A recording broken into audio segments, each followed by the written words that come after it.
Hello বন্ধুরা, আশা করি সবাই ভালো আছো। আজ আমরা দেখব T-34 মুভিটির দ্বিতীয় পর্ব। যারা প্রথম পর্বটি এখনো দেখোনি তারা দ্রুত দেখে নাও, লিংক ডেসক্রিপশনে আছে। কথা না বাড়িয়ে চলো সরাসরি মুভিতে ফিরে যাই। সময় এখন 1944। 3 বছরে যুদ্ধের রূপ বদলে গেছে। সোভিয়েত ইউনিয়নের অনেকটা অংশ এখন জার্মানদের দখলে, আর হাজার হাজার রাশিয়ান সৈন্য আজ তাদের ক্যাম্পে বন্দী। সবাইকে কঠোরভাবে জানিয়ে দেওয়া হয় এখন থেকে তাদের জীবন মৃত্যুর ফয়সালা হবে নাৎসিদের ইশারায়। জার্মানরাই এখন তাদের ভাগ্যবিধাতা। নির্দেশ আসে মাথা নত করে নিঃস্বার্থ আত্মসমর্পণের। ভয়ে আর ক্লান্তিতে একে একে সবাই মাথা নিচু করে ফেললেও একজন সৈন্য পাথরের মতো অটল দাঁড়িয়ে থাকে। হাজারো লাঞ্ছনার মাঝেও সে মাথা নত করতে রাজি নয়। সে আর কেউ নয়, দুর্ধর্ষ অফিসার নিকোলাই। তার অদ্ভুত আচরণ দেখে জার্মান অফিসার তাকে গুলি করতে যায়, কিন্তু বৃষ্টির কারণে বন্দুক জ্যাম হয়ে যাওয়ায় সে বেঁচে যায়। এরপর নিকোলাইকে পাঠিয়ে দেওয়া হয় এক বিশেষ কনসেন্ট্রেশন ক্যাম্পে। শুরু হয় অমানসিক নির্যাতন। নাৎসিদের লক্ষ্য ছিল একটাই, তার পরিচয় আর গোপন তথ্য বের করা। কিন্তু শরীরের প্রতিটি রক্তবিন্দু দিয়ে নিকোলাই যন্ত্রণা সহ্য করে গেল, তবুও তার মুখ থেকে একটা শব্দও বের করতে পারল না তারা। গল্পের মোড় ঘুরে ঠিক তখনই যখন পর্দায় দেখা যায় সেই জার্মান অফিসার ক্লাউসের।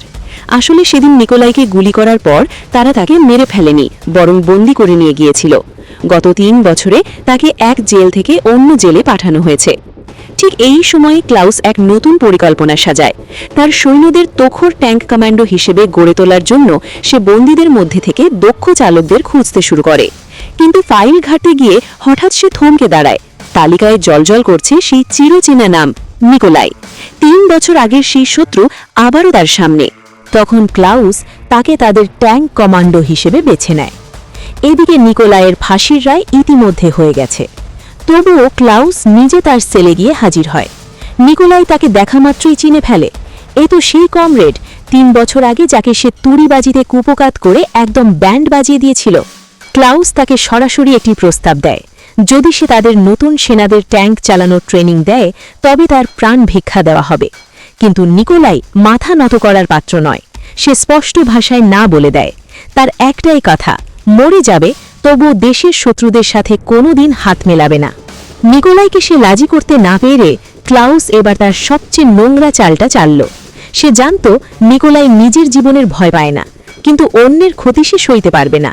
তাই দোভাষী মেয়ে আনিকার মাথায় বন্দুক ঠেকিয়ে সে সরাসরি হুমকি দেয়, হয় ট্রেনিং দাও, নয়তো মেয়েটির মৃত্যু দেখো। আনিকার চোখের জল আর বাঁচার আকুতি দেখে নিকোলাই রাজি হয়। পরের দিন সকালে ক্যাম্পের ময়দানে এক টান টান উত্তেজনা। বন্দী রাশিয়ান সৈন্যদের মধ্যে থেকে বেছে নেওয়া হবে এক বিশেষ ট্যাঙ্ক টিম। সেখানে নিকোলাইয়ের দেখা হয় তার পুরনো সঙ্গী স্টিপান সেভেলিয়েভের সাথে। কিন্তু নিকোলাইকে জার্মানদের সাথে দেখে স্টিপান ক্ষোভে ফেটে পড়ে। সে মনে মনে ভাবে নিকোলাই হয়তো নিজের জীবন বাঁচাতেই দেশের সাথে বেইমানি করছে। অথচ কেউ জানত না এক নিরপরাধ মেয়ের জীবন বাঁচাতেই নিকোলাই আজ দস্যুদের দলে। এরপর সেখান থেকে স্টিপান ও আরও 2 দক্ষ যোদ্ধাকে বেছে নেওয়া হয়। একজন হলো সাহসী ড্রাইভার ইয়োনভ এবং অন্যজন তুখর গোলন্দাজ ভলচক। দল বাছাইয়ের পর তাদের সামনে আনা হয় একটি রাশিয়ান T-34 ট্যাঙ্ক। ক্লাউস উপহাস করে জানায় মাত্র 3 দিন আগেই এটি যুদ্ধক্ষেত্র থেকে তারা ছিনিয়ে এনেছে। তবে কড়া নিরাপত্তার সাথে নিকোলাইদের কোনো গোলাবারুদ দেওয়া হয় না। ক্লাউস নিষ্ঠুরভাবে নির্দেশ দেয়, ট্যাঙ্কটির ভেতরে এখনও মৃত রাশিয়ান যোদ্ধাদের লাশ পড়ে আছে। সেই লাশগুলো বের করে ট্যাঙ্কটি পরিষ্কার করলেই তবে তারা ট্রেনিং শুরু করতে পারবে। তখন নিকোলাই তার আসল পরিকল্পনা ফাঁস করে। সহযোদ্ধাদের চোখে চোখ রেখে সে বলে, এই জং ধরা ট্যাঙ্কটি আমাদের স্বাধীনতার চাবিকাঠি। এখান থেকে আমরা ট্রেনিং দেব না, বরং এই ট্যাঙ্ক নিয়েই আমরা পালাবো। সহযোদ্ধাদের মনে সাহস জুগিয়ে সে ঘোষণা করে শুধু তার ওপর বিশ্বাস রাখতে, কারণ এই নরক থেকে বের হওয়ার রাস্তা সে খুঁজে পেয়েছে। জার্মানরা বুঝতেই পারেনি তাদের নাকের ডগা দিয়ে কি ঘটে যাচ্ছে। রাশিয়ান ভাষা তাদের কাছে অজানা হলেও আনিয়ার কাছে অজানা না তার কান এড়ায়নি কিছুই।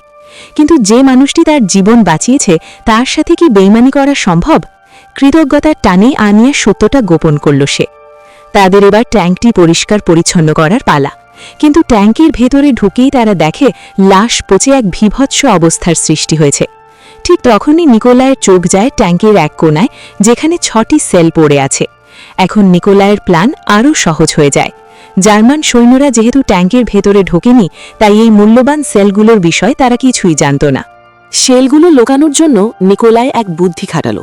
সে ক্লাউসকে অনুরোধ করল, এরা দেশের জন্য শহীদ হয়েছে, আমরা সম্মানের সাথে এদের দাফন করতে চাই। ক্লাউস রাজি হলো। লাশগুলো যখন কাপড়ে মোড়ানো হচ্ছিল, তখন সবার অগোচরে সেই 6টি শেল লাশের ভেতর লুকিয়ে ফেলা হলো। অত্যন্ত সাবধানে তারা লাশের সাথেই শেলগুলো মাটি চাপা দিয়ে দিল, যা জার্মানদের অজানাই থেকে গেল। একদিকে পুরো দমে ট্যাঙ্ক মেরামতের কাজ শুরু হলো, আর অন্যদিকে নিকোলাই এক গোপন কৌশল ঘাটালো। সে মাটি আর বালু দিয়ে পুরো ক্যাম্পের একটি নিখুঁত ম্যাপ তৈরি করে ফেলল। এরপর তার সেনাদের ম্যাপটি দেখিয়ে বলে, এটা ভালো করে দেখে নাও, আমরা ট্রেনিংয়ের প্রথম দিনেই এই ক্যাম্প থেকে পালাবো। পরিকল্পনা দেখে তাদের দলের স্টিফান সন্দেহ প্রকাশ করে বলে, আমাদের পক্ষে কি আসলেই পালানো সম্ভব? নিকোলাই সাহসের সাথে উত্তর দিল, এখানে থাকলে আমাদের এমনিতেই মরতে হবে, তার চেয়ে বীরের মতো লড়াই করে মরা অনেক শান্তির। নিজের উপর বিশ্বাস রাখো, আমরা অবশ্যই পালাতে পারবো। সেদিন রাতে ক্লাউস তার খাস কামরায় নিকোলাইকে ডাকল ট্রেনিংয়ের পরিস্থিতি জানার জন্য। সেখানে গিয়ে নিকোলাই টেবিলের ওপর একটি ম্যাপ দেখতে পায়, যাতে পুরো ক্যাম্পের সব গোপন তথ্য ছিল। নিকোলাই ভাবল, এই ম্যাপটা পেলে তাদের পালানো আরও সহজ হয়ে যাবে। কিন্তু তখনই ক্লাউস ম্যাপটি ড্রয়ারে রেখে তালা মেরে দিল।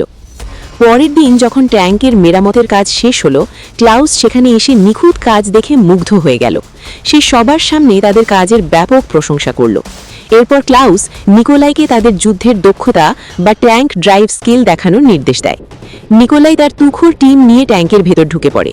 এরপর নিকোলাইয়ের নিয়ন্ত্রণে বিশাল ট্যাঙ্কটি যখন ড্রিফট করে চারদিকে ধুলো উড়িয়ে দিচ্ছিল, তখন ক্লাউস অবাক হয়ে তাকিয়ে থাকে। ট্যাঙ্কের ভেতরে টিমের অসাধারণ তালমিল আর নিখুঁত নিশানা দেখে ক্লাউস একদিকে যেমন খুশি হলো, অন্যদিকে তার মনে এক অজানা ভয় উকি দিতে লাগলো। সে বুঝতে পারল, এই সৈনিকরা শুধু দক্ষই নয়, এরা প্রচণ্ড ভয়ঙ্কর হতে পারে। কমান্ডার ক্লাউস তার সৈন্যদের নির্দেশ দেয় ট্রেনিং এরিয়ার চারপাশে ল্যান্ডমাইন পুঁতে রাখতে, যাতে নিকোলাইরা কোনোভাবেই পালাতে না পারে। কিন্তু তাদের এই গোপন পরিকল্পনার কথা আনিয়া শুনে ফেলে এবং জীবনের ঝুঁকি নিয়ে সে গোপনে নিকোলাইকে সব জানিয়ে দেয়। এরই মাঝে আনিয়া অত্যন্ত বুদ্ধিমত্তার সাথে ক্লাউজের ড্রয়ারের চাবির মাপ নিয়ে আসে।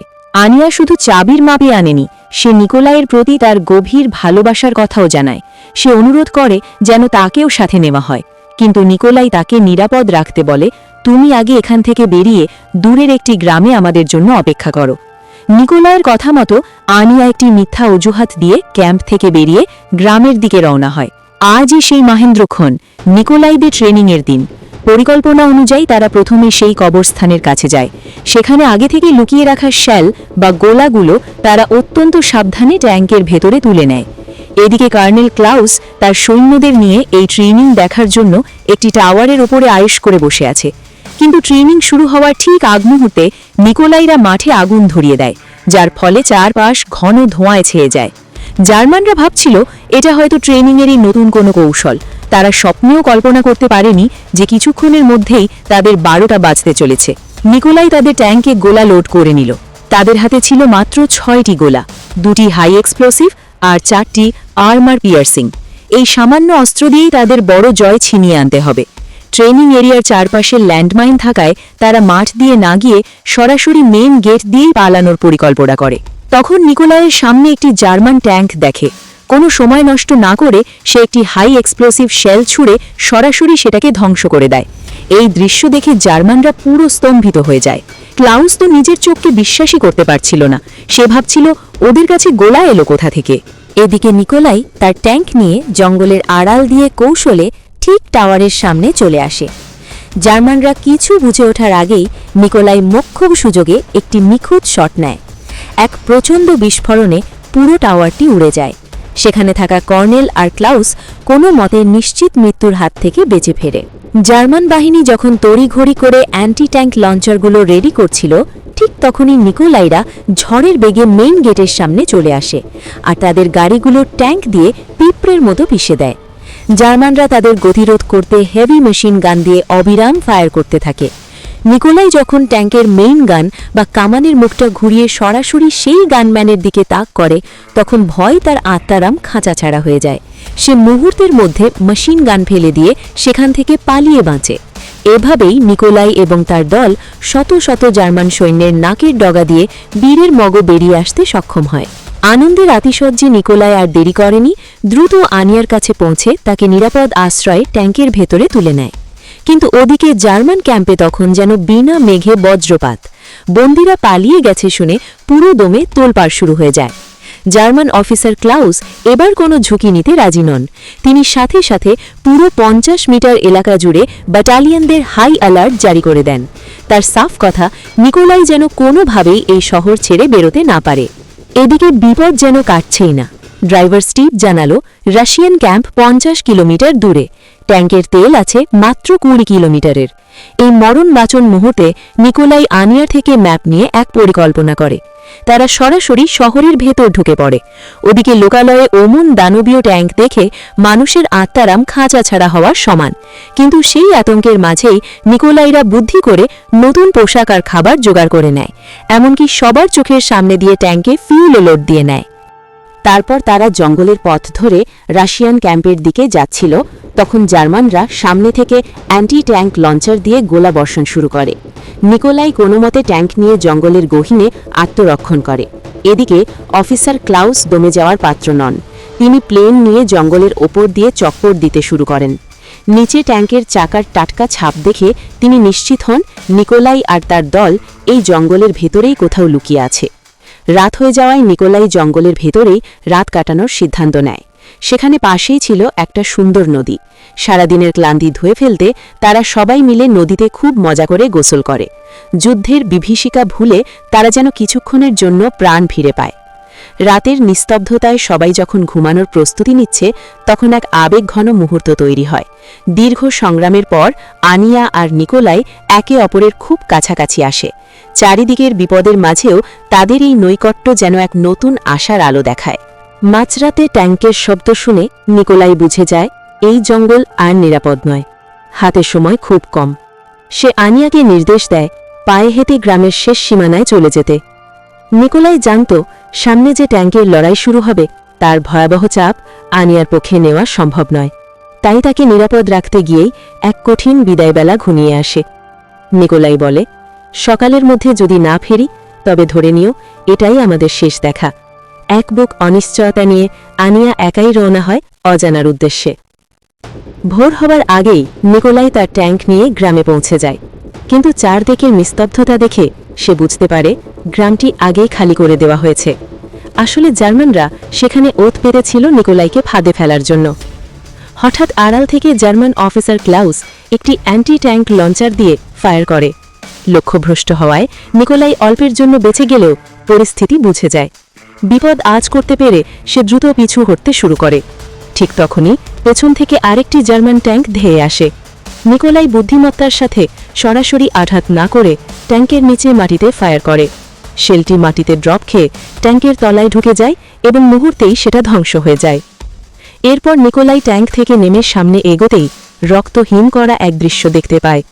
3 রাস্তার মোড়ে 3টি ভারী ট্যাঙ্ক তাদের জন্য ওত পেতে আছে। সেখানে পা রাখা মানেই নিশ্চিত মৃত্যু। নিকোলাই তড়িৎ সিদ্ধান্ত নেয়। সে তার এক সহযোদ্ধা ভলচকের হাতে একটি গ্রেনেড দিয়ে নির্দেশ দেয় সামনের ট্যাঙ্কটি উড়িয়ে দিতে। সেই নির্ভীক সৈনিক কৌশলে ট্যাঙ্কের ভেতরে গ্রেনেডটি ছুঁড়ে মারতেই বিকট শব্দে বিস্ফোরণ ঘটে। সেই সুযোগ কাজে লাগিয়ে নিকোলাই তার ট্যাঙ্ক দিয়ে দেওয়াল ভেঙে ঝড়ের গতিতে সামনের দিকে এগিয়ে যেতে থাকে। হঠাৎ নিকোলাই দেখে সে সরাসরি একটি জার্মান ট্যাঙ্কের সামনে চলে এসেছে। তখন 2 ট্যাঙ্কের ব্যারেলই ছিল ভিন্ন দিকে ঘোরানো। শুরু হয় সেকেন্ডের লড়াই, কার আগে কে শট নিতে পারে। নিকোলাইয়ের দক্ষতায় মাত্র 2 সেকেন্ড আগে তাদের ট্যাঙ্কের ব্যারেল ঘুরে যায় এবং সে নিখুঁত এক শট নেয়। মুহূর্তেই জার্মানির ট্যাঙ্কটি ধ্বংস হয়ে যায়। কিন্তু বিস্ফোরণটি এতই কাছে ছিল যে নিকোলাইদের ট্যাঙ্কেও তার প্রচণ্ড ধাক্কা লাগে। এমনকি তীব্র শব্দে সবার কানের পর্দা ফেটে যাওয়ার অবস্থা হয়। এখনও 2টি জার্মান ট্যাঙ্ক বাকি ছিল। বিপদ যেন কিছুতেই পিছু ছাড়ছে না। হঠাৎ একটি ট্যাঙ্ক তাদের একদম সামনে চলে আসে এবং সরাসরি কামান তাক করে। নিকোলাই আর তার দল ভেবেই নিয়েছিল এটাই তাদের শেষ মুহূর্ত। কিন্তু ঠিক তখনই অলৌকিকভাবে একটি শেল এসে জার্মান ট্যাঙ্কটিকে ধুলোয় মিশিয়ে দেয়। আসলে এই শেলটি মেরেছিল তাদেরই বিশ্বস্ত ভলচক। সে কৌশলে একটি জার্মান ট্যাঙ্ক দখল করে নিয়ে ঠিক মোক্ষম সময়ে নিকোলাইদের প্রাণ বাঁচিয়ে দেয়। হঠাৎ তখনই ক্লাউস তার ট্যাঙ্ক নিয়ে আবির্ভূত হয় এবং সরাসরি ভলচকের ট্যাঙ্কে আঘাত করে তাকে উড়িয়ে দেয়। এরপর ক্লাউস তার কামানের মুখ নিকোলাইয়ের দিকে তাক করে এক চ্যালেঞ্জ ছুড়ে দেয়। সে নিকোলাইকে বলে দেয়, এখানে নয়, লড়াই হবে সামনাসামনি। এরপর দুই চির প্রতিদ্বন্দ্বী গিয়ে থামে এক বিশাল ব্রিজের দুই প্রান্তে। এক পাশে ক্লাউস আর অন্য পাশে নিকোলাই। শুরু হতে যাচ্ছে জীবনের শেষ এবং সবচেয়ে বড় যুদ্ধ। নিকোলাইয়ের কাছে অবশিষ্ট ছিল মাত্র একটি শেল, তাই সে হুটহাট ফায়ার না করে সঠিক সময়ের অপেক্ষা করছিল। অন্যদিকে ক্লাউস অনবরত তার ওপর গোলাবর্ষণ করে যাচ্ছিল। নিকোলাই অত্যন্ত দক্ষতায় জিগজ্যাগ ভঙ্গিতে ট্যাঙ্ক চালিয়ে ক্লাউজের প্রতিটি গোলা ফাঁকি দিচ্ছিল। একদম কাছাকাছি পৌঁছেই দুজনেই একসাথে ফায়ার করে। নিকোলাইয়ের নিখুঁত শটটি লাগে ক্লাউজের ট্যাঙ্কের মাঝ বরাবর, আর ক্লাউজের গোলাটি আঘাত করে নিকোলাইয়ের ট্যাঙ্কের চাকায়। বিশাল এক বিস্ফোরণে চারপাশ কেঁপে ওঠে। বিস্ফোরণে নিকোলাইয়ের ট্যাঙ্ক নিয়ন্ত্রণ হারিয়ে সরাসরি ক্লাউজের ট্যাঙ্কে ধাক্কা দেয়। এতে ক্লাউজের ট্যাঙ্কটি ব্রিজের একদম কিনারায় বিপজ্জনকভাবে ঝুলে পড়ে। নিকোলাই হাতে বন্দুক নিয়ে ট্যাঙ্ক থেকে বেরিয়ে আসে, কিন্তু সে ক্লাউসকে গুলি করে না। ক্লাউস তাকে গুলি করতে বললেও নিকোলাই তাকে জীবন ভিক্ষা দিতে চেয়েছিল। ঠিক তখনই ক্লাউস তার দিকে হাত বাড়িয়ে দেয়। নিকোলাই ভেবেছিল সে হয়তো বাঁচার জন্য সাহায্য চাচ্ছে, তাই সে হাতটি শক্ত করে ধরে। কিন্তু ক্লাউস কেবল শেষবারের মতো তার বীর শত্রুর সাথে হাত মেলাতে চেয়েছিল। হ্যান্ডশেক করার পরপরই ক্লাউস নিজের হাত ছেড়ে দেয় এবং ট্যাঙ্ক সহ নিচে নদীতে পড়ে প্রাণ হারায়। ক্লাউস একজন বীরের মতো মরতে চেয়েছিল, কারণ সে জানত একজন রাশিয়ান সৈনিকের অদম্য সাহসের কাছে সে হেরে গেছে। এরপর নিকোলাই তার গন্তব্যের উদ্দেশ্যে রওনা হয়। সব রক্তক্ষয়ী যুদ্ধ আর আতঙ্ক পেছনে ফেলে নিকোলাই যখন গ্রামের শেষ প্রান্তে পৌঁছায়, দেখে আনিয়া তখনও তার জন্য অপেক্ষা করছে। তাদের সেই আবেগঘন আলিঙ্গনই বলে দেয় সব অপেক্ষার অবসান ঘটেছে। আর এভাবেই শেষ হয় রোমাঞ্চকর এই মুভিটি। বন্ধুরা, T-34 মুভিটি তোমাদের কেমন লেগেছে তা অবশ্যই কমেন্টে জানিও। আর এমন আরও দারুণ সব মুভি এক্সপ্লানেশন পেতে আমাদের চ্যানেলটি সাবস্ক্রাইব করে পাশেই থেকো। ধন্যবাদ।